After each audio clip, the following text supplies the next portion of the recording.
Alrighty, so it's time for part 2 of the adventure with the Hamburger Man. I pick up about where I left off at the end of part 1, where I'm pretty sure he was just about to try to jump out of my moving car. I'm pretty sure that's what was going on, and so we'll pick up there. Okay, timer went off, so I had to go change my food around in the oven. All right. So, yeah, he is getting really fucking ramped up in the back, and I'm really, yes, it was because I think he was realizing exactly what he had intended to do. And so he was like really starting to trip out, and I could see that he was getting really, really frightened for his own safety. And later he admitted he was considering jumping out of the car while I was moving, because he went to an extreme flight reaction. Because at first I was like, what the fuck? Like, what the fuck are you doing? So I immediately got the message, like, I need to be very calm right now. And he needs to calm down. So what am I gonna do? I said, can you please take a deep breath? I hear you getting very upset right now. We need to stay very calm right now. Can you please take a deep breath? And he did. And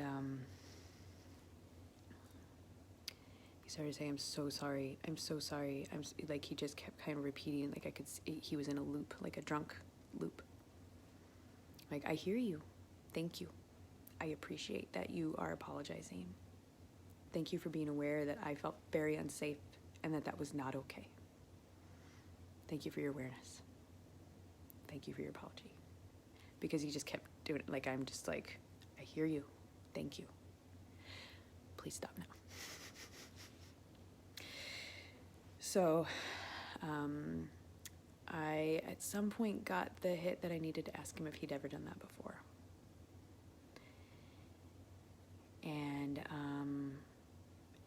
And he kind of clammed up again. I'm like, it's okay. I'm very curious about what is going on. And I would like to feel safe. And having more information is going to help me feel safe. I want to understand what's happening. So, please take a deep breath.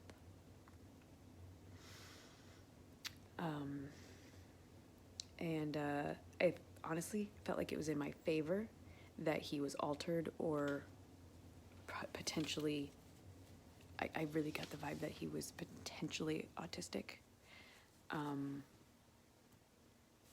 Or hard of, I don't know. No, I don't think he was hard of hearing. Okay. Oh, God. There's so much, God, that I'm remembering. It's interesting how it happens. Like how the memories, like it just got sucked out of my head momentarily so that I could finish doing what I needed to do and get home safely. Yeah. I just kept following my intuition. And he started answering my questions. And he was like, well, people usually hit me. I'm like, oh, okay, so you have reached for people before when they didn't want you to or expect you to do that. He's like, yeah.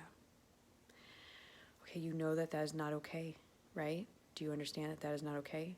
Yeah, I do. I know. Yes, I know. I understand. Okay. He said at some point, he's like, you do whatever you need to do. I think he essentially was saying, like, if you need to file a report or you need, like, get me out of the car or whatever. I think that's what I was understanding from him. And I'm like, no, we're okay. I'm not done talking with you. I want to understand what's happening. Because every once in a while he would cycle back into like, oh my God, I'm so sorry. Oh my God, oh my God, oh my God, I can't believe that happened. Oh my God, I'm so sorry. I'm like, did you know what you were doing? You're like, well, yes and no. Like, what does that mean? He's like, well, part of it, no. I didn't know what I was doing. And then I realized, and then I did understand what I was doing, and then I stopped. And then I got upset. Yeah. Thank you for stopping. I was getting very upset too.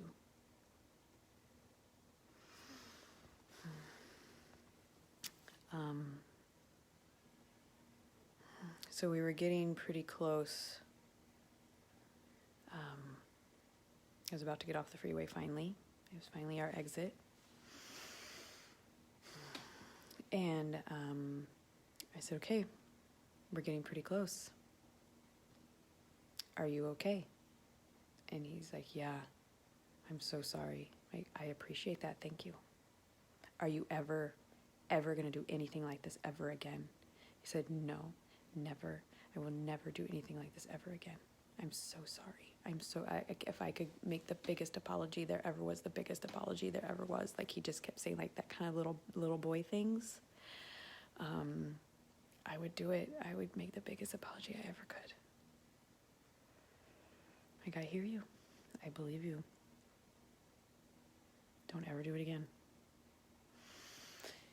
And I pulled over when we got to the address. I'm trying to remember exactly what I said. I turned around and I looked at him. And I think we just said, we're here. And he just said, oh my God, you taught me the biggest lesson. Thank you. I'm so sorry. Thank you. Biggest lesson. And he was like, he just kind of was like, I don't know what to do. Like, he didn't say it, but that was the motions he's making, and he just got out. And I left that fucking hamburger on the side of the road at his Halloween Christmas party. And I turned my car around and looked to make sure that he wasn't like following me or something. And I actually pulled over like really close because I just really needed to like immediately do something. So I put my destination trips on so that I would start getting trips towards home. And I started to just breathe. And very quickly I got a call just a few minutes away. So I went and I got confused on my, oh no, this is what happened. This was in the car. This is when the almost car accident happened. Okay, so I got back on, I was really trying to pay really close attention. Am I safe to drive? Am I okay? Am I safe to drive? And I kept getting the answer, yes, I am safe. I am infinitely safe. And I got back on the freeway, and I had just passed an opportunity for cars to come on the freeway. I don't really know where this van came from, but it came up behind me very fast from the side. It came from my passenger side, and he was clearly wanting to get into the lane across from me. He wanted to cross my lane very, very quickly. And I don't think I was going as fast as he thought I was going. And I looked in my rearview mirror, like I looked at each of my mirrors as the van was crossing behind me. He was within inches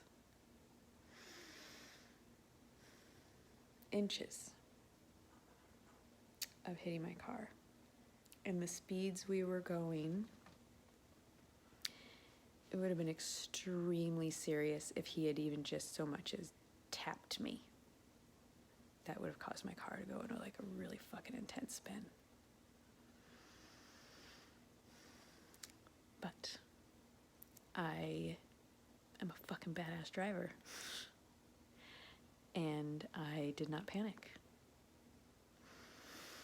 And if anything, oh God, I might have taken my foot off the gas a little bit. Anyway, I didn't panic though. Okay, Well, thank you for being on the receiving end of part 2 of that exciting story. My timer had gone off, and so that's why the video abruptly ends. In part 3, I kind of wrap up the story, and yeah, I get home pretty. I go home pretty soon after this because clearly I was quite rattled, and but luckily, the universe sent me a rider that wanted to and was willing to listen to my story and kind of help hold that with me in that moment. So that's coming up in part 3. Thank you for being on the receiving end of this part of my experience with the Hamburger Man. Or do I call him the Hamburger Soup Man? I don't know, but okay. Have a great day.